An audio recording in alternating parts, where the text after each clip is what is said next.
Shalom, selamat jumpa kembali subscriber dan viewers. Saudara, ada orang-orang yang merasa bahwa dirinya itu tidak diberkati Tuhan.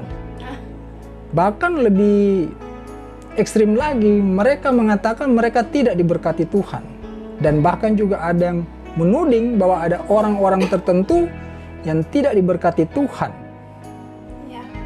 Saudara, itu pendapat yang sangat salah, saudaraku. Ya, Allah itu maha berkat, ya. Jadi sangat memberkati. Kita akan baca di dalam Matius 5, ya, ayatnya yang ke-45. Matius 5 ayatnya yang ke-45. Karena dengan demikianlah kamu menjadi anak-anak Bapamu yang di sorga, yang menerbitkan matahari bagi orang yang jahat dan orang yang baik, dan menurunkan hujan bagi orang benar dan orang yang tidak benar. Perhatikan saudaraku, ya, yang menerbitkan matahari bagi orang yang jahat dan orang yang baik, dan menurunkan hujan bagi orang yang benar dan orang yang tidak benar. Di dunia ini ada dua unsur yang sangat dibutuhkan oleh manusia, yaitu panas, ya, bersumber daripada matahari, dan air, ya, baik yang ada di dalam tanah maupun yang turun dari langit atau hujan, saudaraku. Tanpa kedua hal itu maka tidak ada kehidupan, ya saudara. Bagaimana petani mau bercocok tanam misalnya? Bagaimana orang mau masak air, mau minum, ya, mau mandi dan lain sebagainya. Dan kalau tidak ada matahari, tentu terjadi kelembapan yang ekstrim, ya, sehingga banyak penyakit akan timbul. Jadi perhatikan firman tadi sudah menjelaskan bahwa Allah itu maha baik. Kepada orang jahat pun tetap menikmati apa yang diciptakan Tuhan. Tuhan tidak membatasi. Bahkan kalau kita mundur jauh ke belakang di saat penciptaan Adam dan Hawa, sebelum Adam dan Hawa itu diciptakan Tuhan, Tuhan sudah menciptakan taman lengkap dengan buah-buahan untuk makanan Adam dan Hawa. Ya. Jadi ketika Adam dan Hawa itu diciptakan, mereka tinggal makan saja, tidak perlu bersusah payah, saudaraku. Nah, Allah itu seperti itu.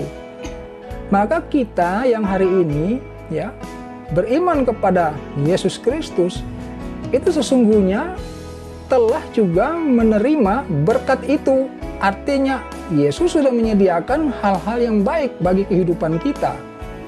Sehingga kalau kita merasakan bahwa kita itu tidak diberkati, ya, itu kan cuman perasaan, saudaraku.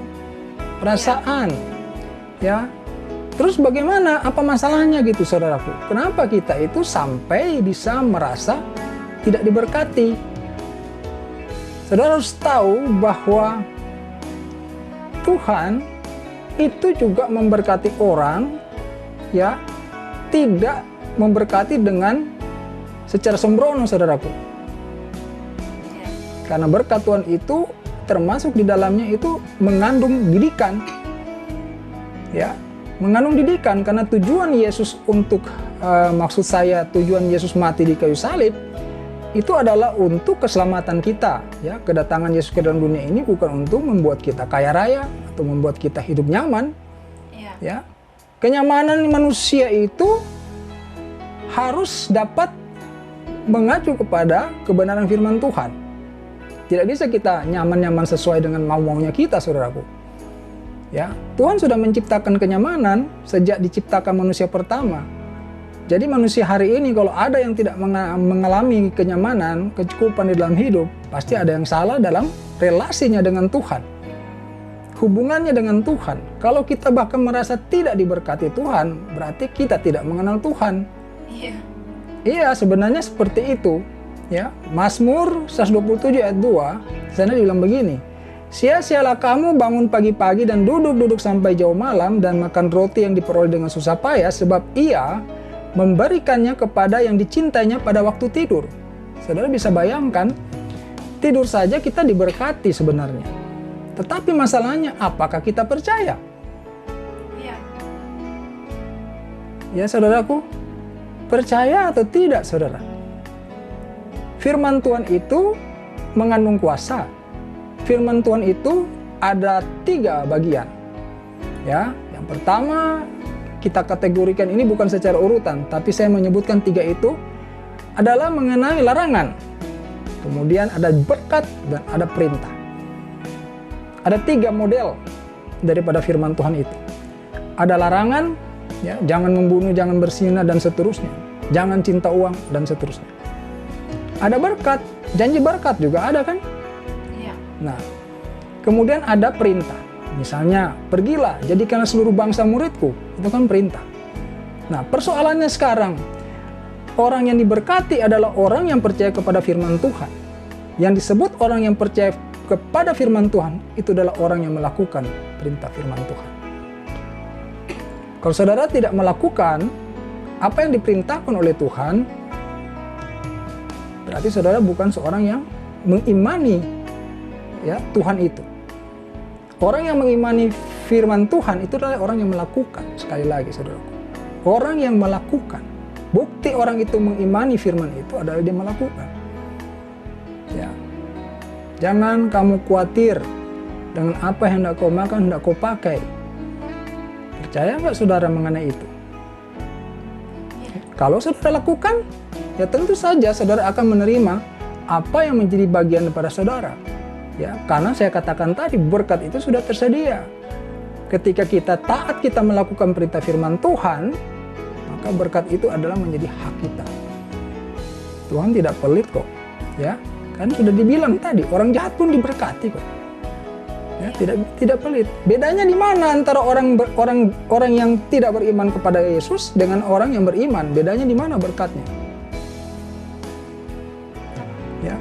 Bedanya itu adalah bahwa orang beriman itu, ya, diberkati karena dia itu percaya kepada firman Tuhan.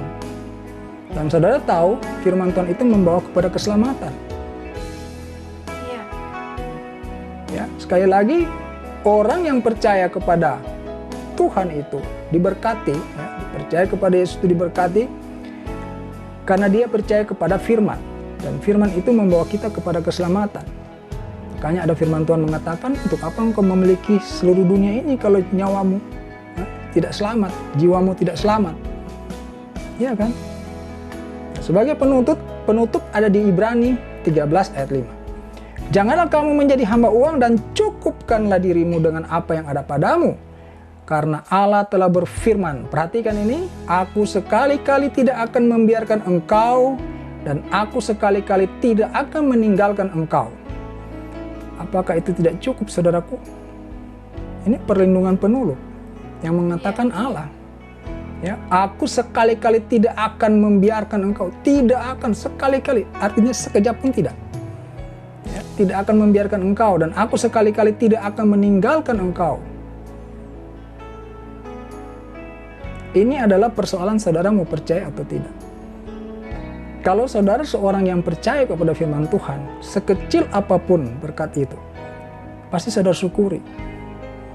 Ya, makanya kan tadi dikatakan, janganlah kamu menjadi hamba uang dan cukupkanlah dirimu dengan apa yang ada padamu. Ini mengandung syukur.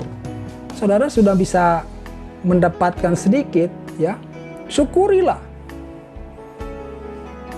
Jangan komplain. Ya, komplain itu menandakan saudara itu tidak bersyukur. Ya. Jadi itu sebenarnya kunci daripada berkat Tuhan itu. Berkat Tuhan itu sejalan dengan firman-Nya. Ya, kita yang percaya dengan firman Tuhan diberkati sesuai dengan kekayaan dan kemuliaan-Nya. Ya.